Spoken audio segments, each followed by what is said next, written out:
मुंबईतील पुरस्कार सोहळ्यामध्ये अजितदादांचे पत्रकारांना मिश्किल टोले. नॉट रिचेबलच्या बातम्या देणाऱ्या सूत्रांबरोबर मला बसायचे असं दादा म्हणाले. त्या सूत्रांनाही जीवन गौरव पुरस्कार द्यायला हवा असं अजित पवार यांनी म्हटले. मी एक दिवस दिसलो नाही तर अजित पवार नॉट रिचेबल बोलतात असं अजित पवार यांनी म्हटलंय.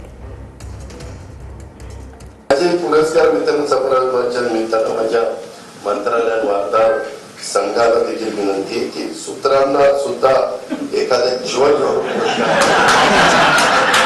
सूत्रांच्या भरोशावर माध्यम अनेक बातम्या देत असतात. आम्ही ती बातम्या ऐकतो सूत्रांच्या. आता कोण सूत्र ते काही कळत नाही. पण जरा एक दोन दिवस तुमच्या समोर आला नाही अजित पवार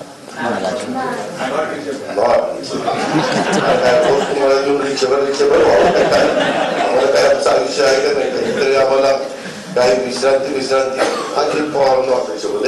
गाड्या माग फिरतील काय फिरतील नको त्याच्यामध्ये.